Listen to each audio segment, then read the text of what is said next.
ప్రభు అయినటువంటి యేసుక్రీస్తు వారి పరిశుద్ధమైన నామంలో తండ్రి అయిన దేవాది దేవునికి నిత్యము స్తుతియు స్తోత్రములు, మహిమయు ఘనతయు ప్రభావములు యుగయుగములు ప్రభువునకే చెల్లునుగాక.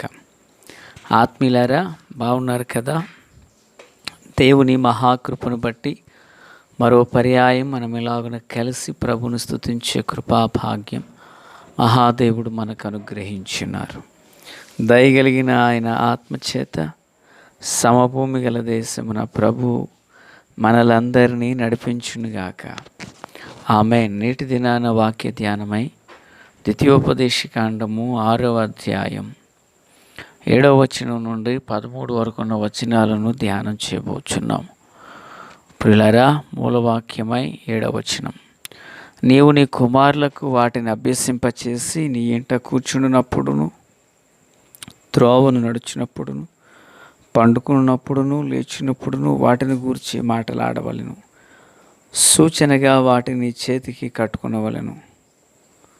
ప్రార్థన. మహాపరిశుద్ధుడా, ప్రేమగల తండ్రి, స్తోత్రాలు. వాక్యం ఏది వినుచున్న వారందరూ మీ వారు. మీ దాసుడనైన నన్ను పూర్ణముగా మరుగు చేసి దైవస్వరాన్ని వినిపింపచేయండి. రాకడ కొరకు, రాజ్యం కొరకు సిద్ధం చేయండి. సియోనులో నుండి మీ కృపాహస్తం మా అందరికీ తోడై ఉండునుగాక. యేసు నామములో ఆమేన్. మిక్కిలి ప్రియులారా, బాగున్నారు కదా? ఈ చదవబడిన వాక్య భాగంలో దేవాది దేవుడు వాక్యమును పిల్లలకు హృదయములో ఉండాలి అని చెప్పారు, పెద్దలకు హృదయంలో ఉండాలి అని చెప్పారు. 6వ వచనం. 7వ వచనంలో నీవు నీ కుమారులకు వాటిని అభ్యసింపచేయి. వారు కూర్చుండినప్పుడు, లేచినప్పుడు, నడిచినప్పుడు, పండుకున్నప్పుడు, త్రోవలో మాట్లాడినప్పుడు కూడా వాటిని గురించి మాట్లాడు అని చెబుతున్నారు. ఇశ్రాయేలు జాతి అంతటిని ఇశ్రాయేల్ అంటూ మోషే సంబోధిస్తూ యెహోవా ఇలాగ సెలవిస్తున్నాడంటూ ఇశ్రాయేలుతో మోషే మాట్లాడుతూ వచ్చారు. మోషేకి అందిన వాక్కు ప్రభువే చెప్పారు కనుక ప్రభు ఇశ్రాయేలుతో చెప్పిన మాటలేవి. ఈ భాగంలో చెప్పబడిన విషయం ఏంటంటే, నీవు నీ కుమారులకు, ఓకేనా, నీ కుమారులకు, నీ పిల్లలకు ఈ విషయాలను బోధించు అని ప్రభు చెబుతున్నారు. ప్రియులారా, పిల్లలకు ఎందుకు దేవుని వాక్యం చెప్పాలి? పిల్లలకు ఎందుకు దేవుని వాక్యం కావాలి? ఇశ్రాయేల్ అంతటికీ ప్రభు చెప్తున్నారు, మరలా స్పెసిఫిక్గా నీ కుమారులకు వాటిని బోధించు, వాటిని గురించి మాట్లాడు అంటున్నారు. ఎందుకు దేవుడి మాట చెప్పారు? ప్రియులారా, సాధారణంగా కుటుంబంలోని పిల్లలు దేవుడిచ్చిన సంతానం. అవునంటారా కాదంటారా? గర్భఫలము యెహోవా ఇచ్చు బహుమానం అంటే వివాహమైనటువంటి ఆ యవన దంపతులకు దేవుడిచ్చేటువంటి బహుమానం. మనుషులు అనేక బహుమానాలు ఇస్తారు. మనుషులు అనేకమైన బహుమానాలు వాంఛించుచుంటారు, ఆశిస్తుంటారు. వాళ్ళ పెళ్ళికి మనం తిరువిందు పెట్టాం, మన పిల్లల పెళ్ళికి వాళ్ళు ఏం పెట్టలేదు అంటారు. ఇలాగ ఎన్నో బహుమానాలు ఇచ్చి వాళ్ళు తీసుకుంటుంటారు. అయితే గర్భఫలం అనేది ఒకటి ఉంది కదా, ఆ గర్భఫలం అనేది దేవుడే ఇవ్వాలి. అందుకే భక్తుడు గర్భఫలం యెహోవా ఇచ్చు బహుమానము, కుమారులు ఆయన అనుగ్రహించి స్వాస్థ్యం అన్నారు. అంటే కుమార్తె బహుమానం, కుమారుడు స్వాస్థ్యం. కుమారుడు కలిగిన, కుమార్తెయే కలిగిన వారు దేవుని ద్వారా ఇవ్వబడిన వారు, దేవుని ద్వారా ఆ తల్లిదండ్రులకు అనుగ్రహించబడిన వారు. వారినే పిల్లలు అంటున్నారు. ఇప్పుడు ఈ పిల్లలు దేవుని వాక్యాన్ని చెప్పండి అంటున్నారు ప్రభు. ఎందుకు ఈ పిల్లలకు వాక్యం చెప్పాలి? పిల్లలు ఇప్పుడు సంతానం ఎవరిది? దేవుడిచ్చారు. పిల్లలు ఎవరు? వారు దేవుని వారే కదా. అంటే దేవుడిచ్చిన పిల్లలను తల్లిదండ్రులకు దేవుడు ఆ పిల్లల్ని ఎందుకు ఇచ్చారంటే దేవుని కొరకు పెంచమని ఇచ్చారు, అంతే కదండి. ఇప్పుడు మోషే తల్లి ఏకేబేదు మోషేని పెంచింది, తర్వాత ఎవరికి ఇచ్చింది? ఫరో కుమార్తెకి అప్పగించేసింది. పెంచే తల్లి ఆమె, అంతే. పిల్లరా వింటున్నారు కదూ, దేవుని పిల్లలుగా మన జీవితంలో దేవుడు మన నుండి కూడా కోరుకుంటున్నారు. ఏం కోరుకుంటున్నారంటే, నీ పిల్లలకు వీటిని నేర్పించు. ఎందుకని? వారు దేవుడిచ్చిన పిల్లలు, వారు దేవుని పనికిని దేవునికి పాత్రలుగాను వాళ్ళు వాడబడాలి. దేవుని పనిలో వారు ఉండాలి. గడిచిన కాలంలో మనం యెహోషాపాతు రాజును గురించి ధ్యానం చేసాం. యెహోషాపాతు యొక్క తండ్రి పేరు ఆసా. ఆసా రాజు అయి ఉండగానే యెహోషాపాతట రాజ్యభారాన్ని పంచుకుంటూ వచ్చాడు.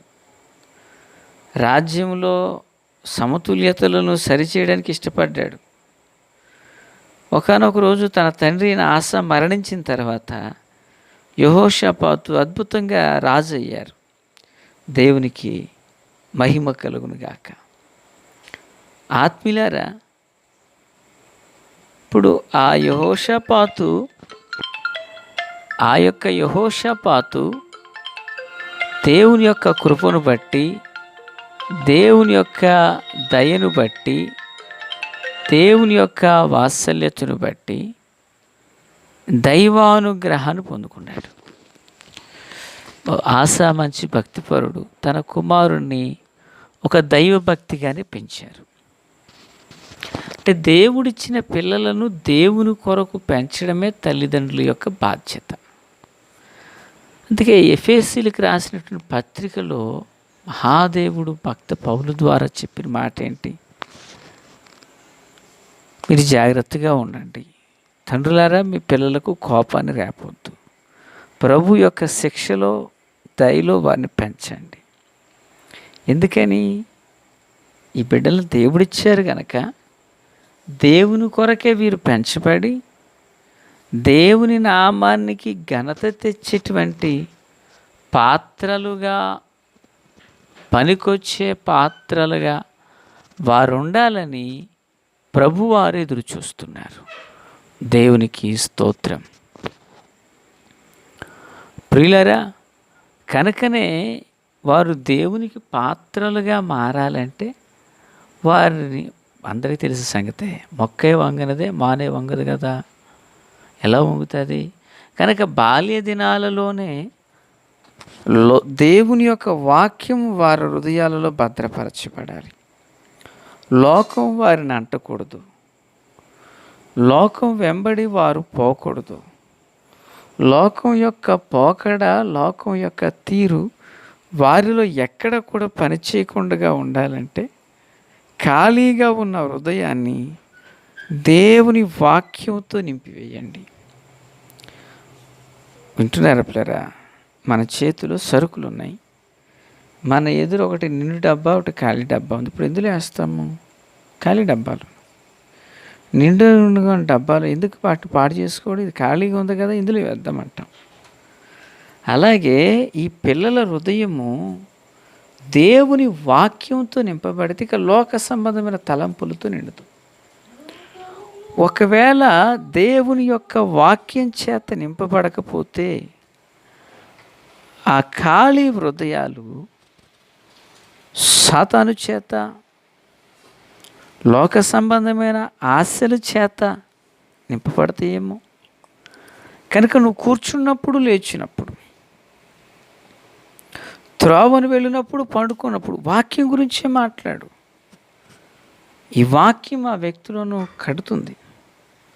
హన్నా తన కుమారుడైనటువంటి సమూయేలు బాల్య దినాలలో దేవుని ఆలయంలోకి వెళ్ళగానే తల్లి తిరిగి వచ్చేస్తుంది మ్రొక్కాడంటే అర్థం ఏంటి? బాల్య దినాల్లో తల్లి భక్తి అనబడిన ఉగ్గుపాలు రంగరించి పట్టించింది గనకనే అద్భుతమైనటువంటి కృపను వాళ్ళు పొందుకున్నారు. ఆమేన్. ఆత్మీయులారా, దేవుని పిల్లలుగా మన ఆధ్యాత్మిక దైనందిన చిన్న జీవితంలో దేవుని యొక్క కృపను కలిగి ఉందాం. దేవుడిచ్చిన సంతానాన్ని దేవుని కొరకే పెంచుదాం. దేవుని యొక్క రాజ్యాన్ని కడదాం. దైవ ఆశీస్సులు తోడై ఉండునుగాక. ప్రార్థన. తండ్రి దేవా స్తోత్రం. వాక్యం అందరి హృదయాల్లో ఫలభరితం చేయండి. మేలుతో నింపండి. మాటలు అందరి హృదయాల్లో ఫలభరితపరచండి. అల్పుడును నన్నును మీ చేతులకు అప్పగించుకొని నన్ను దీవించండి. మేలుకరంగా మలచండి. యేసు నామమున ఆమేన్. Praise the lord.